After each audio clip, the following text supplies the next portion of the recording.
The Legend of Zelda Ocarina of Time wasn't just a video game. And I know that might sound sentimental, but it's true. It felt more like a pause in time. A doorway that opened right before the world changed forever. Ocarina of Time came out in 1998, and to be clear, it wasn't the first game in the Zelda series. There had already been others, in the NES and Super Nintendo. Each of them left their own mark. But for players who grew up exploring Zelda's 2D worlds, stepping into Hyrule in full 3D felt like entering a dream they'd only imagined until then.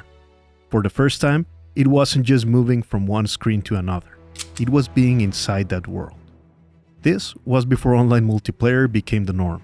Back then, video games weren't about competing with strangers. They were about diving deep into a story on your own. By the late 90s, the technology that would change how we communicate was already arriving, but it hadn't swept us up completely. In 1998, the internet lived in just one room of the house, usually the computer room. And when you turned off the PC, the internet disappeared. It wasn't something we carried in our pockets. It was slow, expensive, and a little unstable. You had to connect on purpose. Information didn't follow us around. We had to go up and look for it. And somewhere between those two worlds, the world of wires and the world of stories, something unexpected appeared. A game that didn't feel like technology. It felt like a legend. The Ocarina of Time landed in that narrow window.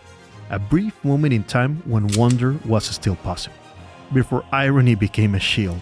Before every story had to be self-aware or cynical. It was not a fast game.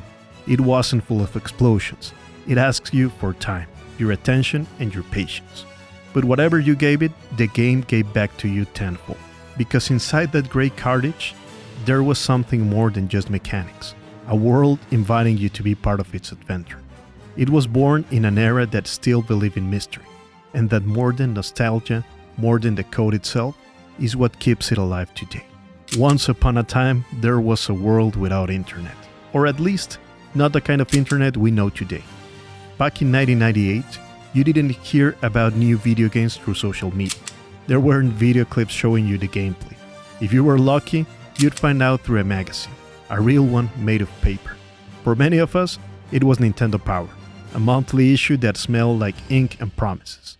Or maybe you heard about games from an older cousin who swore he had played them before. Sometimes the news came through playground whispers, passed along like a kind of oral mythology. These were not theories, they were legends.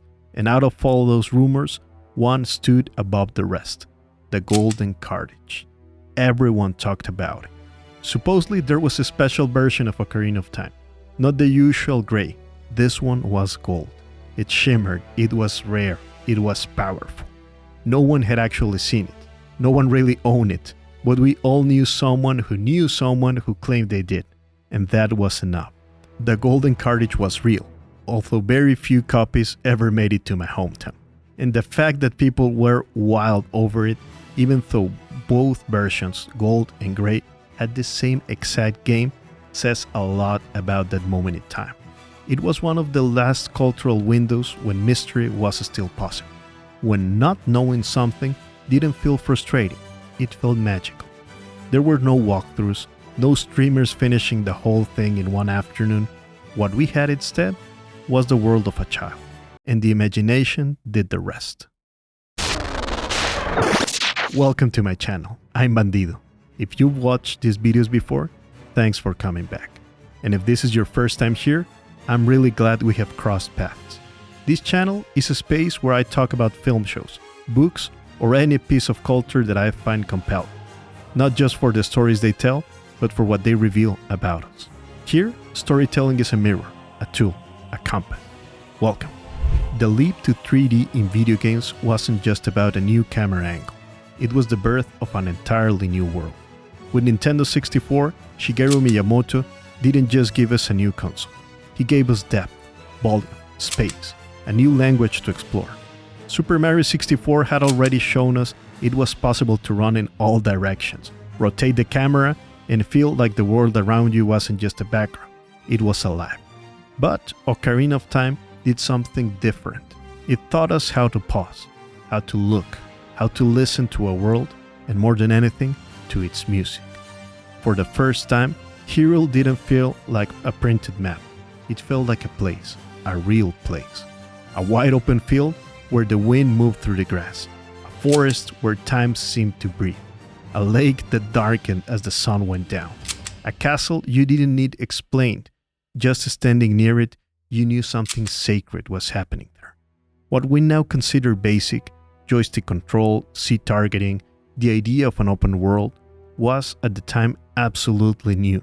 And even though we didn't have the words to describe it, we could feel it in the way we rode Epona with no destination, in those strange little moments where we stopped Link in front of a mountain, sure that there was something hidden behind that flat textures, some secret, some story, we just didn't know how to reach it yet. Yes, it was a technological leap, but that's not what stayed with us. Even though Ocarina of Time was a technical milestone, almost 3 decades later, we don't remember it for its graphics or performance. We remember it for something far more powerful. It was the first game that made us feel we had truly stepped into another world. And that feeling, that wonder, is why the game still lives on. Ocarina of Time didn't just change how video games were played. It changed how they felt. It was technology, but with a heart. Something in that virtual world, in its rhythm, its silence, its mystery, managed to connect with something deeper inside us. And at the center of it, there wasn't a sword. There was an ocarina. A small, simple instrument made of ceramic with just a few notes. But through it, you could change the weather, fast forward time, and even call your horse to ride on. And still, the ocarina's real power was not practical, it was symbolic. Because that wasn't a game you could beat just by fighting. To move forward, you had to play music. Progress came through creation, not just destruction. That, at the time, was something we had never seen in a video game this massive. Ocarina of Time pulled off something rare. It brought together two forces that usually seem opposed. On one side, a fast-moving wave of technological revolution, and on the other, something ancient, something timeless. Because the game also honored what doesn't change: music, time, the human heart. 3 elements that were not just mechanics in the game. There were reminders of what truly moves us. That's why it's still remembered as the greatest game of all time. And that's why adults like me, now in our 30s and 40s, still talk about it like a rite of passage. Like a doorway to something epic, something mythic. Because the Legend of Zelda gave us more than entertainment. It gave us a kind of ritual. One that showed us that even inside a video game, you could still find wonder.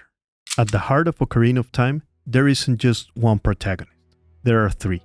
Link, Zelda, Ganon. The hero, the princess, and the tyrant. They don't just move the story forward. They represent something deeper, the Triforce. It was created by 3 goddesses, Din, Farore, Nayru, just after they created the world. Hyrule, and then left.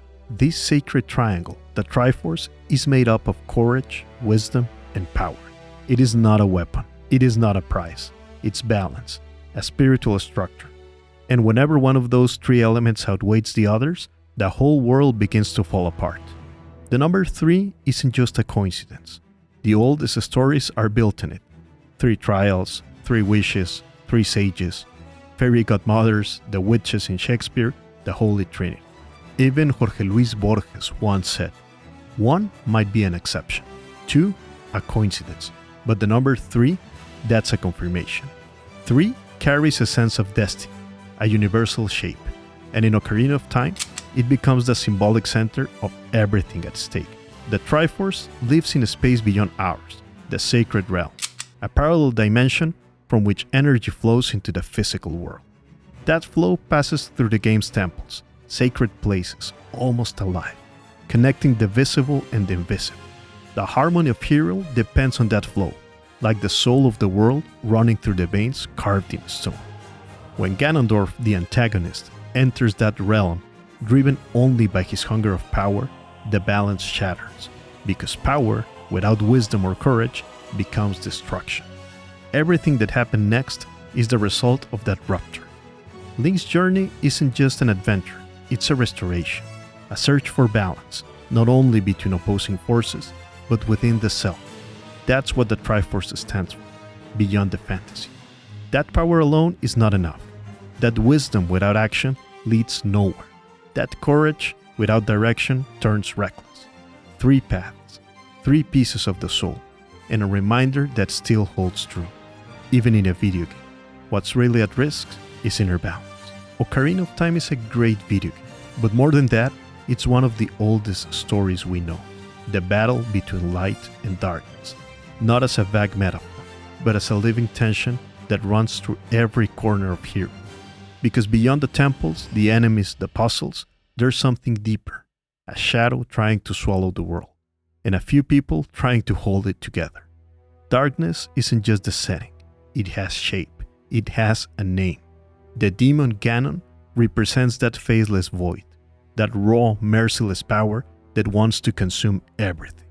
But before the demon, there's the man, Ganondorf. And that's where things get human.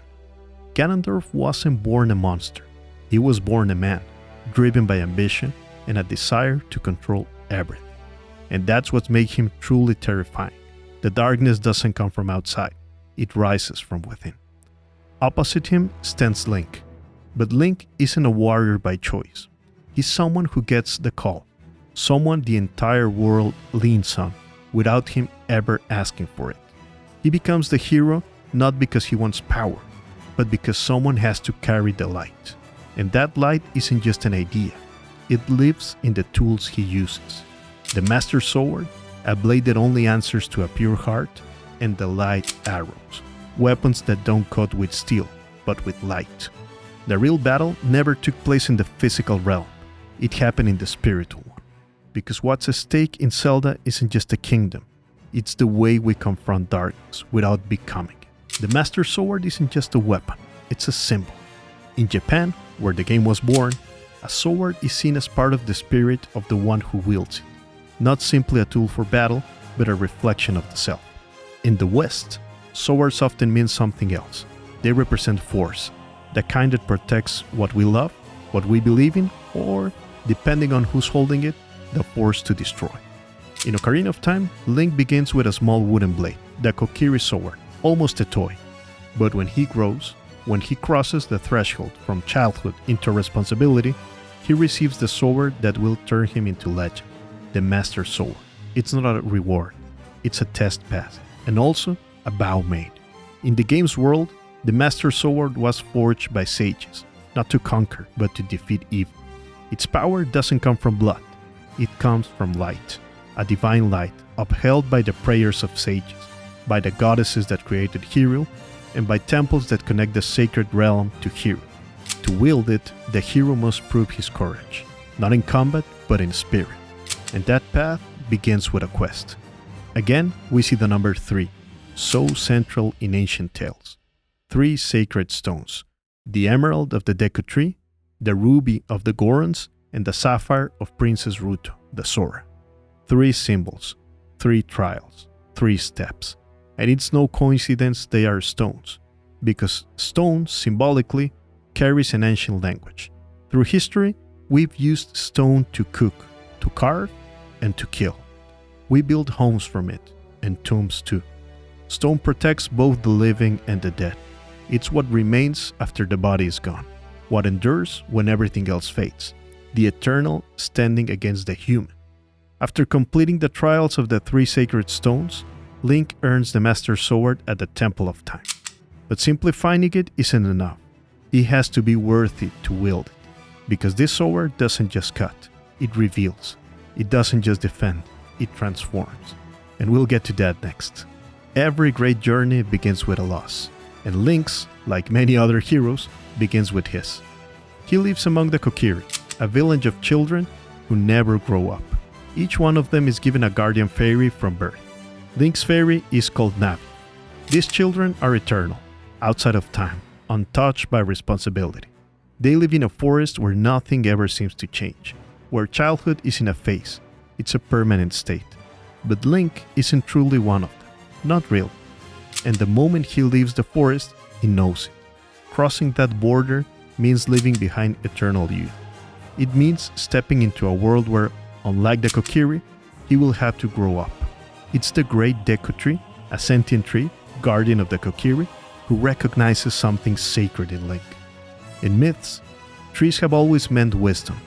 There's the Yggdrasil in the Norse mythology, the tree of knowledge in the Bible, the tree under which Buddha reached enlightenment, and in this game, the great Deku tree is that figure, a sage, a protector, the spirit of the forest and of the land, and maybe a kind of grandfather.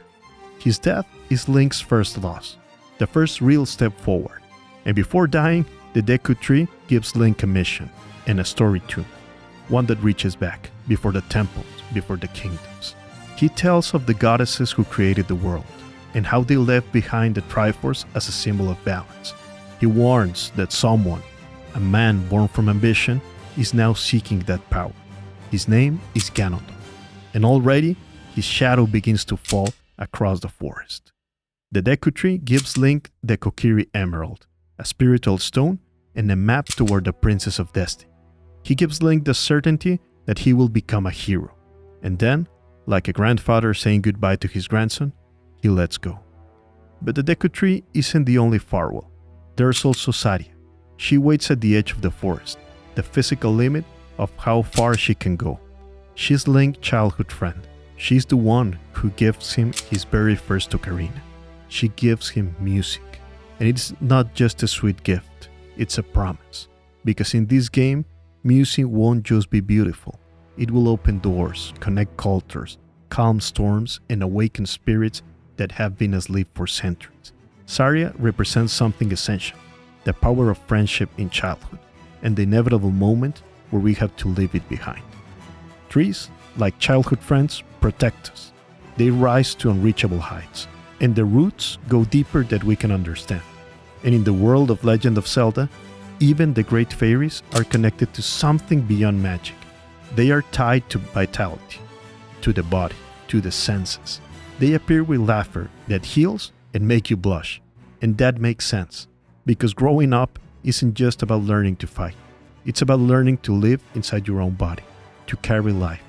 And at the center of all this, there's music. Not just melody, but language. Beyond logic, beyond words. And we know this all too well. Even in our world, the world of flesh and bone, the most cynical people, even the one who says nothing means anything, even them still take their music seriously. Because deep down they know there's something in music that cannot be explained, but that stays with you. And that's what Link carries as he leaves the forest. The memory of a tree, the promise of a friend, and an ocarina that, though small and quiet, already knows how to speak to the world. In the game, Hyrule is many things, a kingdom, a setting, a battlefield, but it's also a mirror. Its geography is drawn with temples and paths, but also with deeply human tensions. On the one side, mistrust and prejudice. On the other, the need to connect. Hyrule is a world that doesn't trust easily, a place where a new hero isn't welcome just because he shows up. He has to prove he is worthy. And what's curious about this, in a world full of strange creatures and monsters, the most unsettling moments, the darkest, the weirdest, don't come from monsters. They come from humans. You'll find them in two key places. In London Ranch, where Malon lives, everything seems calm. There's singing, routine, care, but even there, the access to something truly valuable, like the horse Epona, only happens through music. And farther out, in Kakariko Village, the darkness doesn't come from beasts. It comes from within. Among graves, narrow streets, and secrets buried too shallow, the village holds more depth than many temples. In contrast, among the non-humans, the energy is different. The Gorons, for example, are tough, living rock, but they're also open-hearted. Their leader, Darunia, seems distant at first, until he hears a melody. And then he dances, he smiles, he trusts. With the Gorons, strength is respected, but music brings connection. Then there are the Sora, cold, graceful, distant. To get close to them, Link has to cross a far more symbolic threshold. He enters the body of their deity, Jabu Jabu, a well filled with meaning, who swallows Link whole, locks him inside and puts him to test. Being in there feels like returning to the beginning, like entering the womb of the world. The story echoes that of Jonah in the Bible. You almost die, so you can be born again. And when Link comes out, something has changed. Princess Ruto, who had been distant, now calls Link her fiancé. And it's not about love, it's a pact, a way of saying, if you made it through, you've earned your place. The common thread in all these encounters isn't the sword. It's not logic, it's music. Music as an emotional bridge, as an offering of trust, as a shared language. In Hyrule, Link doesn't conquer land, he earns his welcome. And what opens the doors isn't force, it's the right melody, played at the right moment. Growing up is a ritual, sometimes slow, sometimes brutal. In Ocarina of Time, that transition is lived out as a legend, and as a wound. Let's go back to the Master Sword, because when Link gathers the 3 sacred stones and returns to the castle, the story shifts. Ganondorf appears. He has captured Princess Zelda, who, before vanishing, leaves behind more than just a message. She throws the Ocarina of Time into the river. Link finds it, and it's in a dream, not in a battle, not through dialogue, that he learns the Song of Time, the melody that opens the doors to the Temple of Time. Inside that sacred temple, one of the game's most powerful and quietest moments take place. Link places the Master Sword into its pedestal, and instead of being rewarded with instant strength, the game sends him once again into the world of dreams. Link falls asleep, and while he slumbers, 7 years pass in a second, and when he wakes up, he's no longer a child.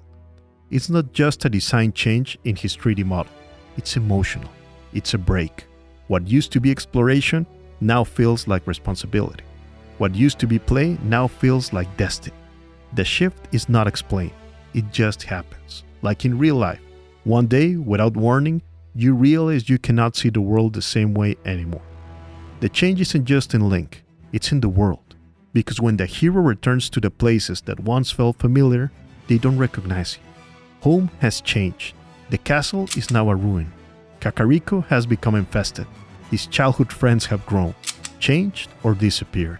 What's left is something you can't quite name, a kind of silent mourning. Ocarina of Time doesn't give speeches about loss. It doesn't need to. It makes you feel it. And in doing so, it reminds us that growing up isn't always about becoming stronger. Sometimes it's about what we lose along the way. And when Link awakens as an adult, his mission changes. It's no longer about discovering the world. It's about fixing it. That time he spent asleep didn't bring peace. It brought ruin. Hyrule is divided, fragmented, wounded. And now, the hero's path isn't just personal, it's collective. To unlock the true power of the Master Sword, Link must journey through the sacred temples. Places filled with culture, memory, and voices. Each temple is its own world. Inside them, he'll find the sages, dormant figures who must be awakened, with action, with respect, and yes, with music. In many games, the quest is to gather power to defeat evil, but here, Link's real mission isn't about power, it's about people. The deeper goal is not combat, it's spiritual, even political. It's about reuniting what's been broken, building bridges between cultures, restoring a community shattered by fear and ambition. Because Ganondorf is not just a villain, he's a dictator, a symbol of control imposed from above, order without compassion, power without dialogue. And unlike that, the Triforce doesn't dominate, it balances. Courage, wisdom, and power, yes. But all of them are held together by a fourth, quieter force, music. At its core, Ocarina of Time reminds us that the real epic isn't in destroying an enemy, it's in rebuilding the world. And for that, the sword alone is not enough, at least not in the Western sense, where the sword is seen as a tool to conquer. It takes something else. It takes the Eastern view, where the sword is seen as an extension of the soul. And beyond the sword, it takes listening. It takes believing, again, that it is possible to defeat the monster without becoming one ourselves. Ocarina of Time is a game that changes with you. You don't play it in the same way as a child that you do as an adult. As a kid, the game might be hard, but it's still an adventure. You can beat it, and maybe at that age, you'll enjoy it the most. But when you come back to it years later, you realize something was waiting for you all along. A second reading, one more intimate, more symbolic. The game didn't change, you did. And suddenly, what seemed like just a skip becomes a metaphor for growing up. What used to be a castle becomes a ruin. What used to be friends become memories. Ocarina of Time turns us into something else. a psychological journey, at times even an existential one, as if Hyrule were no longer just a kingdom, but a part of you. Tell me in the comments, what part of the game do you remember the most? For me, it's calling Epona with the ocarina and riding off with no destination. What about you? What was your moment? The one that's still with you. When you reach the forest temple, the first thing that you see is a ruin overtaken by nature.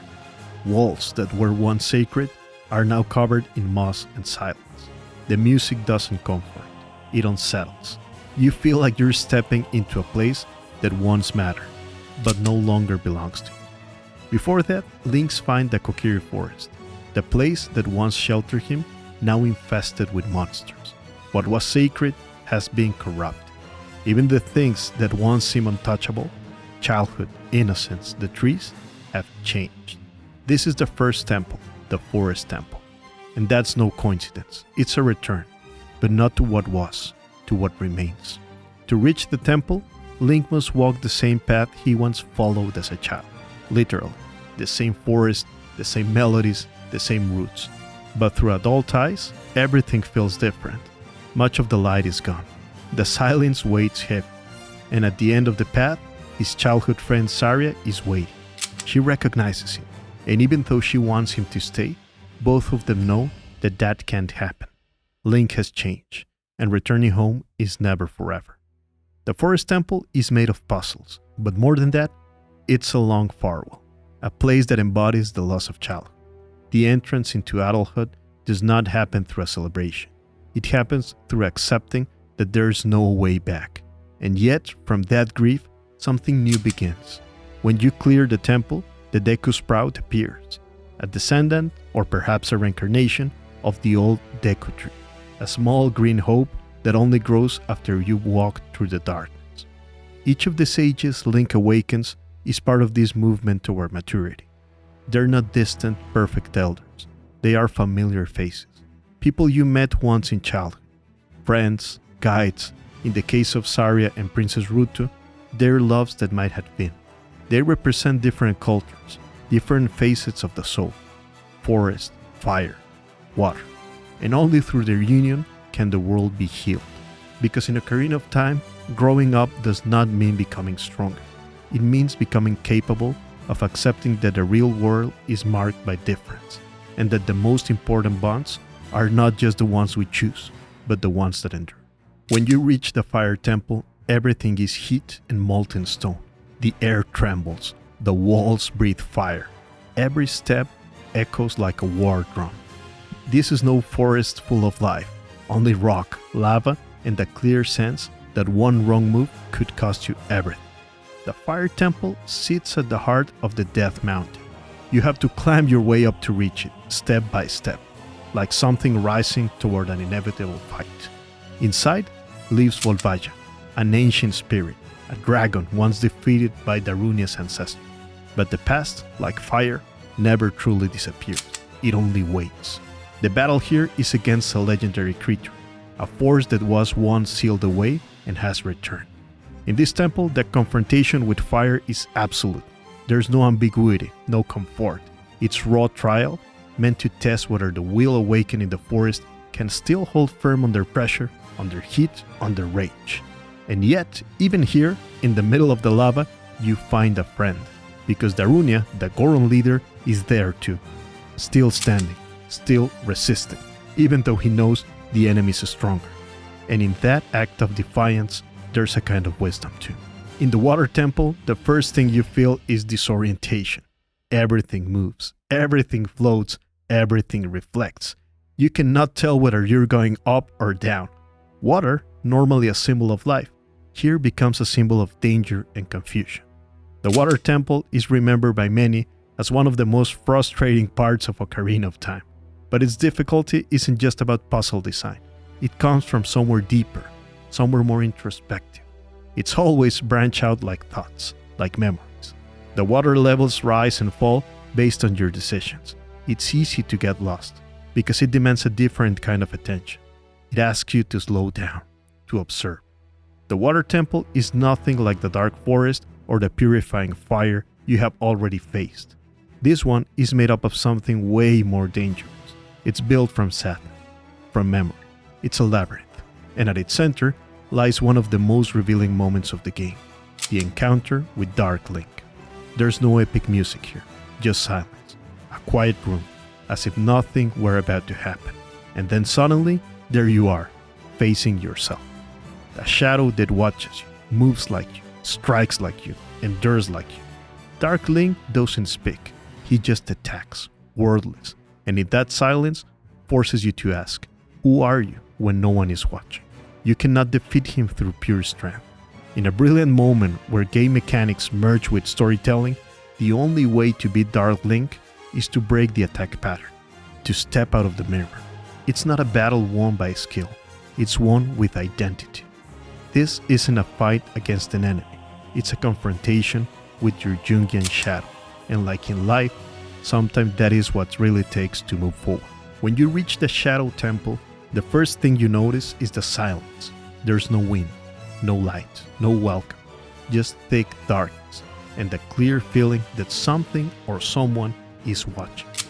The Shadow Temple is located where fear works best, in the ordinary, right beneath Kakariko, a village full of humans you once knew well. To even find the entrance, you have to pass through a well, a reference I've always seen as deeply Jungian. It's an underground space, and it takes you into the game's subconscious. You don't reach it through logic, you reach it through memory. To enter the temple, you must regress, literally. In the Legend of Zelda, regression to childhood isn't just symbolic, it's mechanical. You return to being a child. Only that vulnerable state, without the Master Sword, can you obtain the Lens of Truth, an item that doesn't grant strength, but clarity. In this part, Link has to learn the Song of Storms from an adult who, through a temporal paradox, was hurt by an event that hasn't happened yet in the past, a melody that triggered a storm 7 years ago. The game makes you look backward in order to understand. The temple's entrance lies in a graveyard, a location loaded with symbolism, the past and death. To enter, you must play a song, the Nocturne of Shadow, a solemn, dark melody that feels like it came from another era, a forgotten chant echoing through tombstones. The one who teaches you this song is Sheik, a masked, mysterious figure who seems able to access a dangerous kind of magic, bordering on the occult. By teaching you the melody, Sheik gives you a key, not just to a new location, but to something we've spent the whole game avoiding, the fear of who we are. The temple itself isn't just cryptic, it's probably the only part of the game that leans fully into horror. It's filled with things we don't fully understand. Floating hands, eyes that open in the dark, voices that never speak, and at the end of it all, Bongo Bongo, a creature with no defined shape. It attacks to the rhythm of an invisible drum. It has no face, no known origin, like the kind of memory you'd rather never touch. The sage of this temple is Impa, the silent guardian, steady, powerful, as if she knows, too, that some things cannot be explained, only fate. You don't win the Shadow Temple, you endure it. You don't conquer it, you survive. Because what you're confronting here isn't just evil in the form of monsters. It's the evil that always waits within yourself. When you reach the Spirit Temple, the first thing you feel is the dry heat of the desert and the weight of time standing still, as if the temple had been waiting for you for centuries. Stone, sand, and the sun. And the last temple you must face. This isn't just a final trial, it's a closing, a synthesis, a double gaze at the same place. You cross it first as a child and later as an adult. It's the only temple that requires both versions of yourself in order to be completed. As if the game, without saying it, were asking you to bring your two halves together in order to move forward. That's where you meet Naboru, or rather, where you meet her again. Naboru is a rebel Gerudo, brave and sharp, someone you've crossed paths with as a child in the Desert Colossus, though neither of you remembers it by then. The Gerudo, desert dwellers, are seen as dangerous, but inside this temple it becomes clear they are not evil, they are not villains, they simply have a tyrant as a leader. A nation of women where only one man is born every 100 years, and in this era, that man was Ganondorf, a leader who, instead of protecting them, led them into war. This story doesn't condemn the people, it condemns the misuse of power. Inside the temple, you obtain the Mirror Shield, a shield that defends through reflection, a perfect symbol for what's at stake. It's not enough to defend yourself. You have to know how to redirect, to see clearly, to reflect what comes at you without absorbing it. A curious detail about the mirror shield: it was redesigned in later versions of the game. In the original Nintendo 64 version of 1998, the shield bore a crescent moon and a star, symbols that closely resembled sacred Islamic imagery.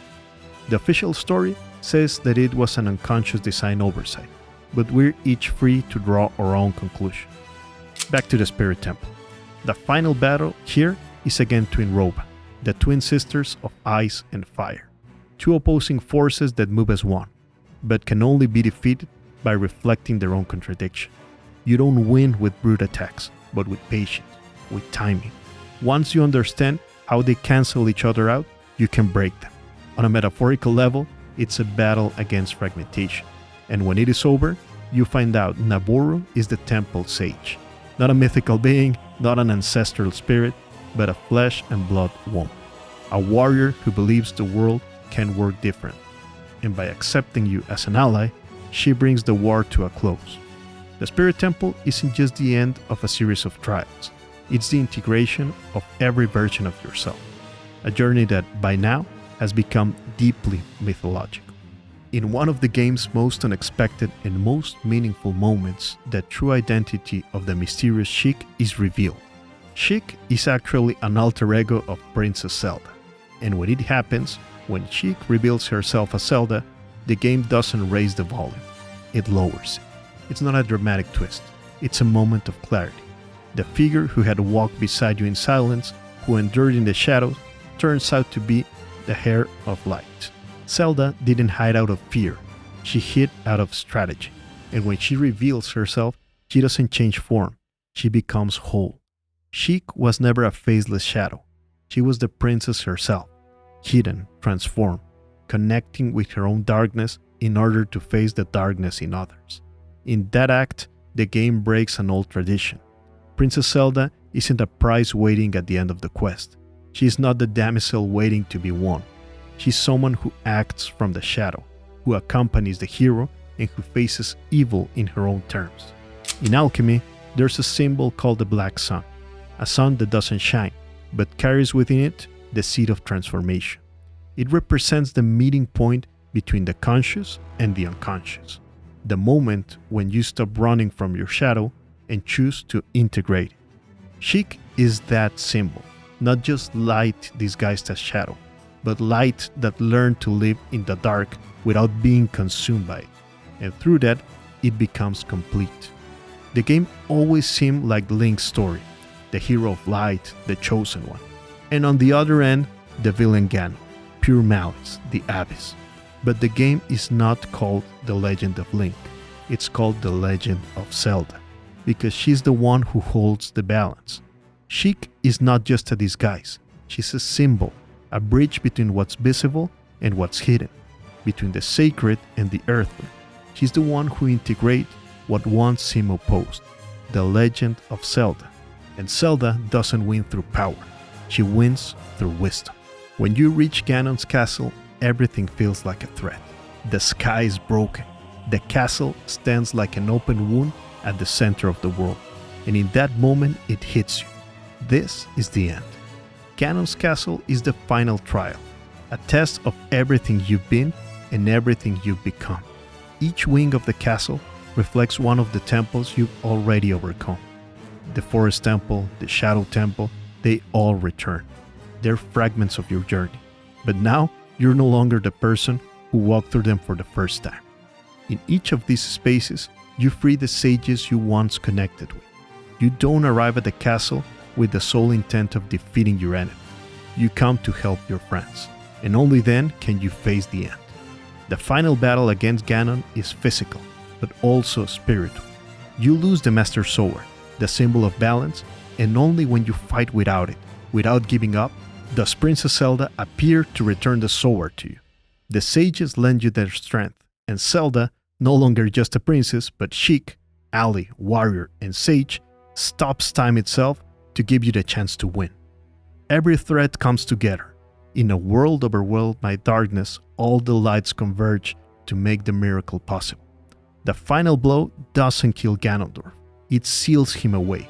The sages imprison him in the evil realm, as if the darkness could not be destroyed, but could be contained. In the end, Ocarina of Time suggests that evil never fully disappears, but it can be faced when there is community, memory, and balance. Ganon's castle crumbles, but the world holds. Because it's not held together by a lone hero, it's held by the sages, each one from a different race, who represent the world where many worlds fit. A world made whole not by standing against evil, but by being held together through music. The Triforce isn't just an icon. The triangle, symbolically, is a structure of balance, and the three triangles that make up the Triforce aren't there for aesthetics. Wisdom and courage support power, because when power stands without its two pillars, it turns its wielder into a monster. That's what's happened to Ganondorf. He isn't simply strong, he's strong without restraint. And that kind of strength doesn't liberate, it oppresses. In contrast, Link's path is held up by connection, by the faces that stood beside him since childhood. The seven sages aren't distant strangers who appear at the end of the story. They're people who walked with Link as he grew. Zelda, Saria, Darunia, Ruto, Naboru, they were all there when Link was still a boy, before he knew who he was or what weight would one day rest on his shoulders. Even Naboru, whom you meet only briefly, shares a real and meaningful bond with him. So the question rises, is it a coincidence that Link met the sages during his childhood? I don't think so. It wasn't mere luck that brought him to each of them when he was young. I believe the opposite is true. The important people we spend time with in childhood become sources of wisdom. For Link, they became sacred, because our friends, when we keep them close and honor them, fill us with wisdom. In our darkest moments, it's often our friends who restore our strength, and through that, they help shape our destiny. The hero doesn't stand alone. He's strengthened through encounters, and when you begin to know yourself, when identity begins to take shape, it's only natural to look around and recognize that. When identity begins to take shape, it's only natural to look around and recognize that. While wisdom can be found in books, it also lives in those who walk beside you. A wise hero seeks wisdom from others, and only then, only after looking inward and listening outward, can he truly be filled with courage, raise the sword, which in Japanese mythology represents his spirit, and defend the ones he loves. At the end of the game, once the darkness has been contained, Princess Zelda gives Link a reward, one he never expected. There are no kingdom, no noble titles, no treasures, no damsel in distress waiting for him. Instead, Zelda gives him back what was taken from him during this adventure. She gives him back his childhood. She plays a song, Zelda's lullaby, and the symbolism is crystal clear.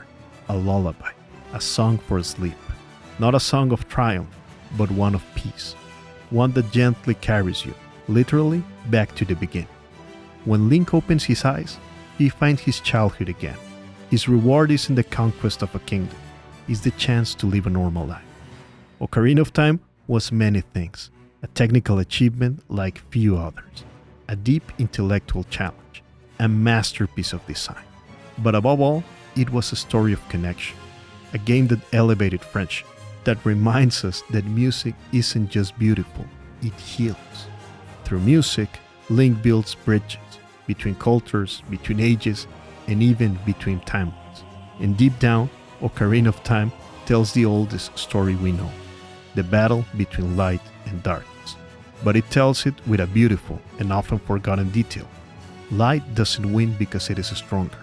It wins because when we light a flame, it doesn't just show us the way. It lights the path of those walking beside us as well. In the game's final scene, Link returns to Zelda's castle. This time, there's no threat, just a garden, fountains, peace, and maybe a long-awaited adventure. Link looks at Zelda. They're both children, and now, for the first time, they can truly meet. Maybe, from peace, they'll find a different kind of adventure. One where you don't have to save the world to find something extraordinary in it. Ocarina of Time doesn't stay locked inside a Nintendo 64 cartridge.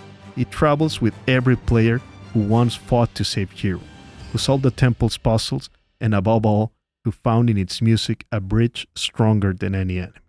Ocarina of Time wasn't just a game, it was a mirror, one that showed a generation that growing up isn't just about becoming stronger, it's about becoming more complete. And that music, the one that crosses temples, quests, and time, is a way of holding on to hope. And as the years go by, many details of the game start to fade.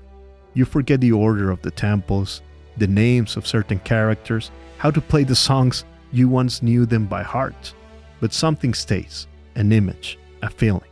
Sometimes, just a few notes are enough to bring it all back at once. The mountain, the castle, the forest, the adventure. For a moment, it all returns. That feeling of being part of something greater than a game. Because that's the thing about legends. They don't die. They repeat. They get passed on in every generation. Someone plays Ocarina of Time again. Maybe a child, maybe their parent, maybe both at once, and the story is reborn. Legends don't belong to one era. They bind us across cultures, across ages, and in the best of cases, across lives. Something in them connects with us, and that's why they stay alive. And every once in a while, one of those legends isn't just told, it's played. A legend that you can live in different timelines, with music you will never forget. A legend that returns every time someone picks up the ocarina. The Legend of Zelda. If you've enjoyed this video, I think you'll love my newsletter. I just began writing there, and I believe it's the most personal space I have, where once a week, I share thoughts about storytelling. I don't really like the word newsletter. It sounds too much like marketing. That's why I call it Letters from Bandido, because to me, writing and reading letters still matters. Since the day my nieces were born, I've written them a letter every year on their birthday. One of those letters led me to meet my business partner. Another I sent to the best teacher I have ever had. Some letters have changed my life, and that's the spirit behind these weekly letters. If you'd like to receive letters from Bandido, please subscribe. I left the link down in the description. Once you sign up, you'll get the birthday letter I wrote to my niece, and the one I sent to my teacher too. Just go on to bandidowriter.com and I'll meet you there, in the quiet space of a letter. And if you want to help this channel keep going, subscribe, hit the like button, or leave a comment telling me what topic you'd like to see in the next video. That truly makes a difference. For all, that's all, compadre. Thanks for watching.